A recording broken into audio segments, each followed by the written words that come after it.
A synagogue shooting in California. One person killed, 3 others injured, including the rabbi, when a gunman opens fire on the Jewish Sabbath and the last day of Passover. This individual was with a AR-type assault weapon. What we now know about the teenage suspect and new stories of heroism from inside, including the man being credited for helping children escape the hail of bullets. Crane collapse, the scene of destruction. We have about 5 or 6 people entrapped. There are 4 vehicles that are underneath the crane. 4 people killed when a crane falls from above, slicing through 2 buildings, crushing cars below. The investigation this morning. Trump's raucous rally, the counter-programming event to the annual White House Correspondents' Dinner. Is there any place that's more fun than a Trump rally?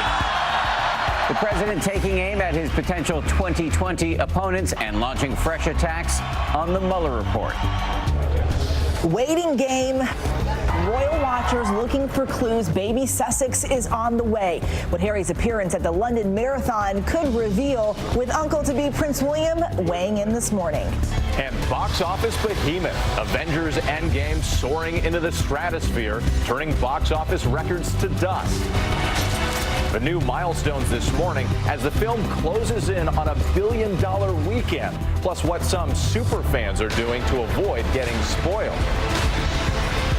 Live from ABC News in New York, this is Good Morning America.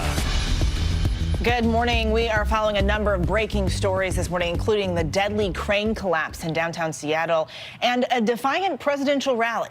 Yes, but we're going to begin here with America waking up to news of another active shooter event, this one yet again inside a synagogue. It happened near San Diego, a man walking into a Jewish house of worship with a high-powered rifle. It comes exactly 6 months after the massacre at the Tree of Life Synagogue in Pittsburgh. Overnight, a vigil for the victims at a Christian church near the scene of this most recent attack. So far, 1 dead, 3 injured. In a moment, we'll speak to the mayor of the city where this happened, but we start with ABC's chief national correspondent, Matt Gutman, who is at that synagogue with the latest. Good morning, Matt.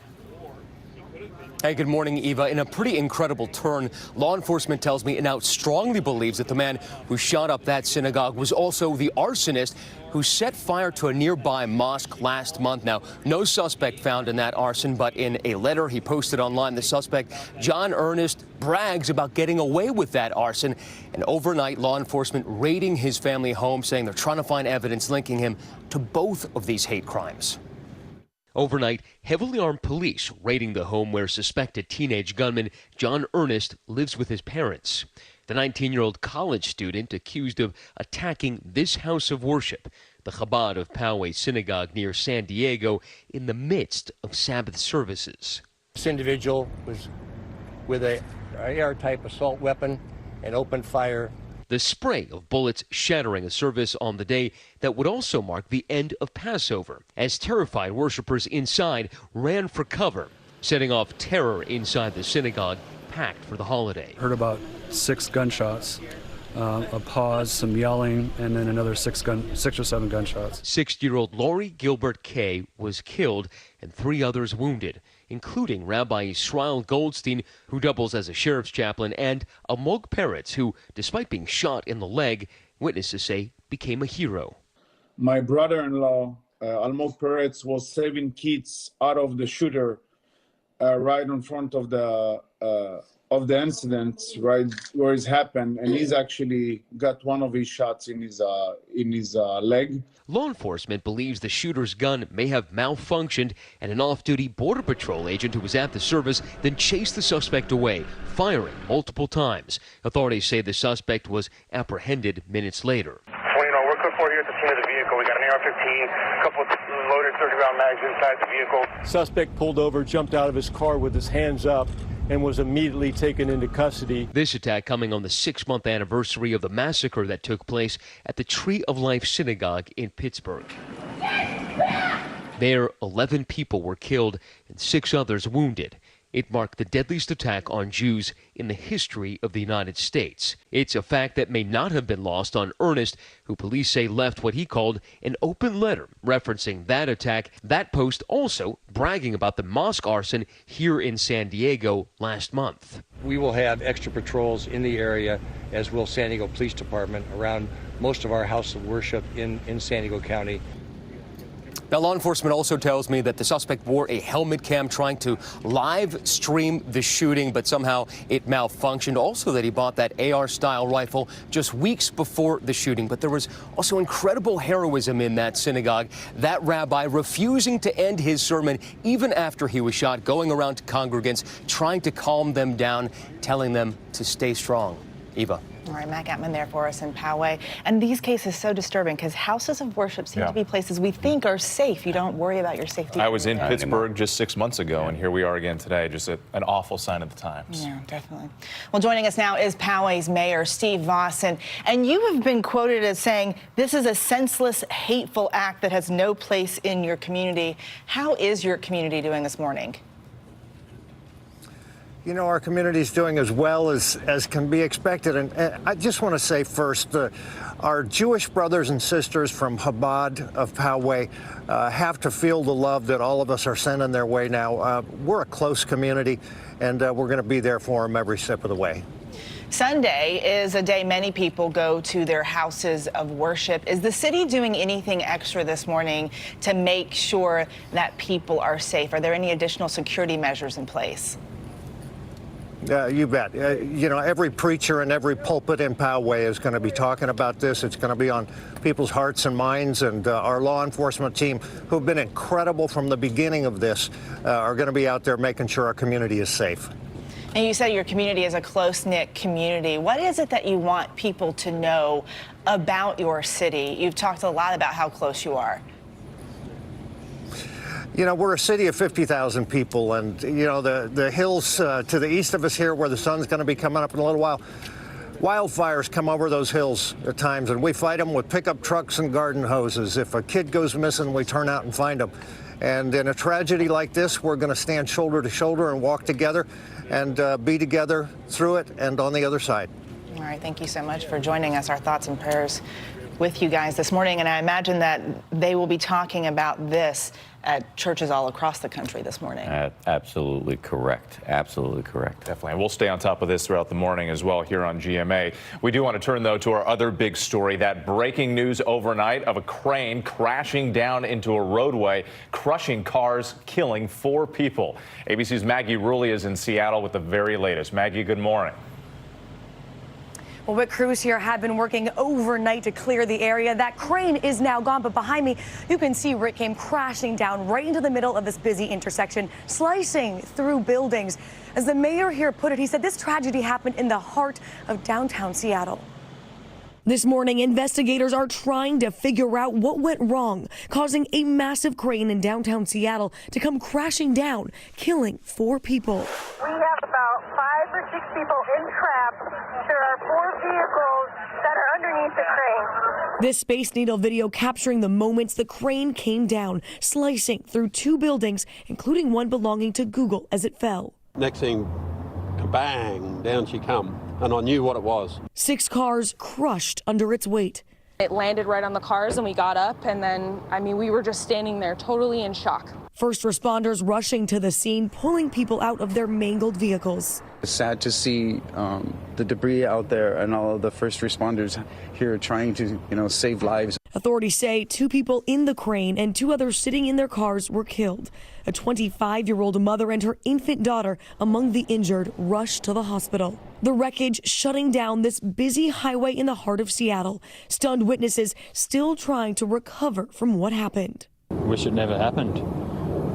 It shouldn't have happened. Police say workers were actively dismantling the crane right before it came down. The mayor says it was a tragic day for Seattle.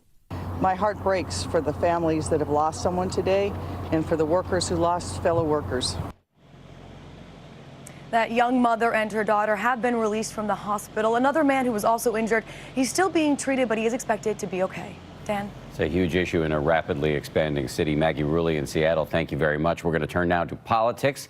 And President Trump, yet again, skipping the White House Correspondents' Dinner, instead holding a rally in the key battleground state of Wisconsin. And ABC's White House correspondent, Tara Palmieri, is right there in Green Bay with the story. Tara, good morning to you. Good morning, Dan. President Trump did not mention the White House Correspondents' Dinner by name, but he alluded to it while he delivered a very trade-heavy piece in Wisconsin, where farmers have felt the effects of his trade wars. Now, Wisconsin, he won it by just 23,000 votes in 2016, and he needs to hold it in 2020 if he's going to be reelected. Saturday night. Is there any place that's more fun than a Trump rally? Overnight, President Trump at his first rally since the Mueller report was released 10 days ago, unleashing on the special counsel's investigation. The greatest political hoax in American history. Attacking the investigators for digging into possible collusion between the Trump campaign and Russia. The radical, liberal Democrats put all their hopes behind their collusion delusion, which has now been totally exposed to the world as a complete and total fraud. And suggesting it was a conspiracy to defraud him of the election. The president taking aim at 2020 candidates. Vice President Joe Biden. Can you imagine Sleepy Joe? Senator Bernie Sanders. Crazy Bernie. And Senator Elizabeth Warren. I think Pocahontas, she's finished, she's out. The president defending his trade negotiations with Canada and Mexico that have put the squeeze on dairy farmers in Wisconsin through punitive tariffs. Canada has been taking big advantage of your agricultural products. And then claiming the administration is currently transporting illegal migrants to sanctuary cities. They're not too happy about it. I'm proud to tell you that was actually my sick idea, but it's well. At one point, President Trump inviting White House Press Secretary Sarah Sanders on stage to a much friendlier reception than she got a year ago when she represented the administration at the White House Correspondents' Dinner. Last year, this night, I was at a slightly different event. Not quite the best welcome. We checked in with Sarah Sanders last night about the president's claim that they're already busing migrants to sanctuary cities. It was an idea that just weeks ago they said was floated and rejected for logistical reasons, but they were exploring it again because the president seemed enthusiastic about it. We haven't heard back from the White House yet. Dan? Tara, thank you very much. A lot to talk about here, so let's dive in with our chief anchor, George Stephanopoulos, who's going to be hosting This Week later this morning. Good morning. Good morning. So the president, as we've seen, is really adept at branding his opponents. He's now going after his potential Democratic rivals in 2020, saying that they're far to the left, radical socialists, they want to take away your guns. Is this a potent line of attack, you think? Kind of depends on who the Democrats nominate. We don't know who that's going to be right now. The socialism attack, of course, would be most potent against Bernie Sanders. He calls himself a Democratic socialist. Most of the other Democrats disavow that. The guns is a trickier one. You know, one of the things we saw in the midterm elections is those who were calling for more tougher background checks, more restrictions on guns, actually did better in the midterms than they have in the past. I think what the president's strongest point going into 2020 would be to focus on the economy. We saw those economic numbers come out, 3.2% economic growth on Friday. That's generally what presidents are, they're elected or thrown out of office on. I think he'd do best to emphasize how the economy is doing right now. Let's talk about the 2020 field. We have a new entrant, Joe Biden, and we have new numbers from an ABC News Washington Post poll. And it shows that Biden is leading the pack, followed by Bernie Sanders, Pete Buttigieg, Elizabeth Warren, Kamala Harris, and Beto O'Rourke. They're the numbers. At this point, do these numbers matter that much at all, given how early it is? Mostly about name recognition at this point. In fact, in the way we did the polls, it's an open-ended poll. You simply ask people, who is your favorite? Who are you leaning towards? Joe Biden is the best known. He's leading the pack right now. But the most important number in that poll is that 35% have no opinion, have not chosen anyone yet. So I think there's lots of room for maneuver over the next several months. It's going to depend on how these candidates perform. And let me just ask one last question. The president was in Wisconsin last night. We know this is one of the states that— He's got to win. Yes, he has to win. How's he look looking there? How do you like his odds? Well, a Democrat took back the governor's seat from Republicans in the last election in the midterms. Right now, we don't have any good polling out of Wisconsin right now. It's been a dead even state going back and forth over the last